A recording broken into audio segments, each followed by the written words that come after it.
Hi అండి, అందరు బాగున్నారా? ఈరోజు స్పెషల్ అండి చేపల పులుసు.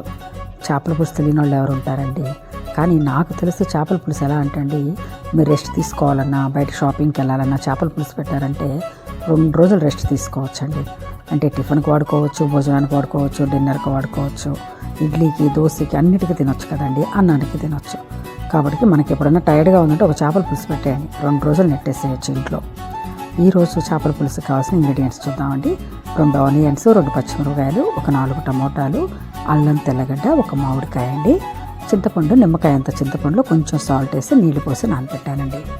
ఆల్రెడీ ఇక్కడ మన చందవాలు ఉంటాయి కదండి, చిన్న చందవాలు దొరికాయి, వాటిని తీసుకొని కట్ చేయించేసి తీసుకొచ్చానండి. వాటిలో బాగా పసుపు, ఉప్పు అన్నీ వేసి ఒక 4-5 టైమ్స్ కడిగి నీళ్ళన్నీ తీసేసి రెడీగా పెట్టుకొని ఉంచానండి.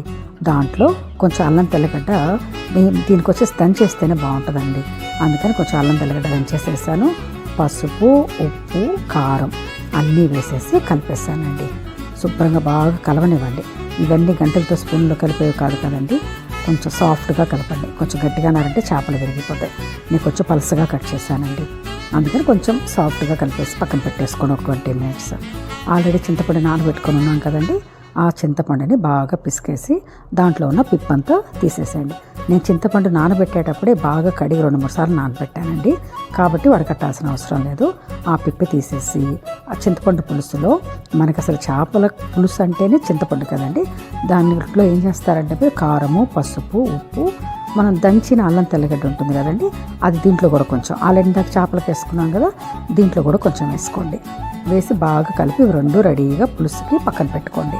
అంటే మనం పులుసులో ఉప్పు, కారం, పసుపు, అల్లం తెల్లగడ్డ అన్నీ వేసి కలిపి పక్కన పెట్టుకోండి. చేపలకి మసాలా వేసి పక్కన పెట్టుకున్నామండి. ఇప్పుడు మూకుడు తీసుకుందాం. ఏ చేపల పులుసు అయినా మూకుడులో ఉన్నంత రుచి వేరే దాంట్లో రాదండి. నేను చాలా వాటిలో ట్రై చేసి చూశాను, నాన్ స్టిక్ చేశాను, సెరామిక్ చేశాను, అయినా ఈ పాట్లో వండినంత టేస్ట్ ఇంకా దీంట్లో రావట్లేదండి, అందుకని ఇదే వాడుతున్నాను. ఒక 2-3 స్పూన్లు ఆయిల్ వేసానండి. నేను మస్టర్డ్ ఆయిల్ వాడుతున్నానండి, మీకు ఏ ఆయిల్ కావాలంటే ఆయిల్ వాడుకోండి. నల్లెണ്ണ అయితే బాగుంటుంది అంటారు, నేను వచ్చి మస్టర్డ్ ఆయిల్ వేస్తున్నాను. యాజ్ యూజువల్ అంటే తాలింపుకి ఏముంది, ఆవాలు, జీలకర్ర, కాకపోతే పులుసు కాబట్టి కొంచెం వచ్చేసి నేను మెంతులు వేసానండి. చేపల పులుసు అనే కాదు, ఏ పులుసుకైనా మెంతులు వేస్తే టేస్ట్గా ఉంటుందండి. బెండకాయ పులుసు పెట్టినా, కోడిగుడ్డు, మునక్కాయల పులుసు పెట్టుకున్నా, ఏ పులుసు పెట్టినా కొంచెం మెంతులు వేయండి, టేస్ట్ కొంచెం బాగుంటుంది. దాంట్లోనే ఆల్రెడీ మనం ఇంగ్రీడియంట్స్లో చూపించాను కదండి, 2 ఎర్రగడ్డలు, 2 పచ్చిమిరపకాయలు, వాటిని కట్ చేసి దాంట్లో వేసేసానండి. బాగా వేగనివ్వండి. ఎంత ఆనియన్స్ బాగా మగ్గితే, చేపల పులుసు కల్లా బేసే ఉందండి, టమోటాలు, ఎర్రగడ్డలే కదా, కాబట్టి అవి ఎక్కువ బాగా మగ్గాలి. కాబట్టి దీంట్లో కొంచెం సాల్ట్ వేసేసి ఒక 10 మినిట్స్ మూత పెట్టారనుకోండి, గుర్తుపెట్టుకోండి, ఎర్రగడ్డలు వేగకూడదు, మగ్గాలి.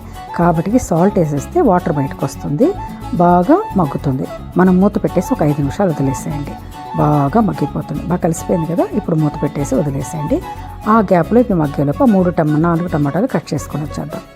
ఆ టమాటాలు కట్ చేసుకొని 5 మినిట్స్ తర్వాత మూత తీసేసి ఆ టమాటాలు కూడా వేసేసేసేయండి. టమాటాలు వేసిన తర్వాత చూడండి, ఎర్రగడ్డలు బాగా కనపడుతున్నాయి కదా, బాగా మగ్గిపోయింది. ఇప్పుడు టమాటాలు వేసేద్దాం. 4 టమాటాలు తీసుకున్నాం కదండి. చేపల పులుసులో మనం మామిడికాయ వేస్తున్నాము, చింతపండు వేస్తున్నాము, టమోటాలు వేస్తున్నాం, కానీ ఈ టమోటాలు పెద్ద పులుపు అనిపించలేదండి, అందుకని నేను ఎక్కువ వేసాను. మీకు నాటు టమాటాలు పుల్లగా అనిపిస్తే 1-2 వేసుకున్నా కూడా సరిపోతుందండి, ఎందుకంటే మళ్ళీ మామిడికాయ వేస్తున్నాం కదండి, మరీ పుల్లగా ఉన్నా కూడా పులుసు బాగోదు. అన్నీ సమానంగా ఉంటేనే చేపల పులుసు బాగుంటుంది. ఆఫ్టర్ 10 మినిట్స్ చూడండి, టమోటాలు, ఎర్రగడ్డలు, పచ్చిమిరపకాయలు అన్నీ మగ్గి చూసారు ఎంత బాగా దగ్గరకు వచ్చిందో. ఇలా మగ్గకపోతే పులుసు బాగోదండి, ఏమవుతుందంటే నీళ్ళగా అయిపోతుంది. బాగా మగ్గితే మనం పోసిన పులుసు కలిసిపోయి బాగా దగ్గరగా ఉడుకుతుందండి. ఈ చింతపండు పులుసు మొత్తం పోసేస్తాం కదండి, చింతపండు పులుసులో మనం ఆల్రెడీ అన్ని మసాలాలు వేసి కలిపి పెట్టేసాం, అందువల్ల ఇంకేమీ వేయక్కర్లేదు. మనం బాగా మూత పెట్టేసి ఒక 5-10 నిమిషాలు మరగనివ్వండి. మరిగిన తర్వాతే చేప వేయాలి. చూసారా, 10 నిమిషాల తర్వాత చూస్తే పులుసు ఎలా మరుగుతుందో. దీంట్లో ఇప్పుడు మనం మసాలా వేసి కలిపెట్టుకున్న చేపలు ఉన్నాయి కదండి, అవి తీసేసి చిన్నగా వేయండి. వీటినంతా గంటి పెట్టి తిప్పారనుకోండి విరిగిపోతాయి. అంటే అన్నీ వేసిన తర్వాత ఒకసారి అన్నీ కలిసేలాగా తిప్పండి, ఆ తర్వాత మాత్రం ఇంకా గంట పెట్టమాకండి. చూసారా, చేపలన్నీ వేసేసి తర్వాత మామిడికాయ ముక్కలు ఆల్రెడీ నేను చూపించాను కదండి, మామిడికాయ దాంట్లో నుంచి ఒక 4-5 ముక్కలు కట్ చేసి వేసేసానండి. ఏం లేదు, మొత్తం కల తిప్పేసేయండి. ఇప్పుడు గంట పెట్టే పని అయితే పెట్టండి, పెట్టి ఒక్కసారి కలిపేసేయండి. ఇప్పుడు నేను ఒక మసాలా వేస్తున్నాను చూసారా, ఇది ఫిష్ మసాలా అండి. ఎలా అంటే మనం ఇప్పుడు గరం మసాలా ఎలా రెడీ చేసి పెట్టుకుంటాం చికెన్కి, అలాగే ఫిష్ మసాలా కూడా మనం రెడీ చేసి పెట్టుకోవాలి. ఈ మసాలా వేసేస్తే చేపల పులుసు మంచి వాసన వస్తుందండి. అందరిని అన్నానికి రండి భోంచేయండి అని మనం పిలవక్కర్లేదు. మన పులుసు ఈ మసాలా వాసనకే వంట అయిపోయినట్టుంది కదా అన్నం పెట్టమని వాళ్ళే వచ్చి అడుగుతారు. కాబట్టి ఈ మసాలాని నేను ఒకసారి మీకు షార్ట్స్లో చేసి పెడతానండి, చూడండి. ఈజీ సింపుల్ అండి. ఒకసారి చేసి పెట్టుకుంటే ఒక 1 month వాడుకోవచ్చు. వేడి వేడి అన్నంలో ఒక మామిడికాయ దెబ్బ వేసుకొని 2 చేప ముక్కలు వేసుకొని వేడిగా అన్నం తినండి. వేరే ఏ కూరతోటి పని లేదండి. ఈ మిగిలిన కూరని రైతుకి డిన్నర్కి వాడుకోండి, మళ్ళీ సెకండ్ డేకి మార్నింగ్ ఇడ్లీకి వాడుకోండి. ఎలా ఉందో టేస్ట్ చేసి చెప్పండి. Thank you.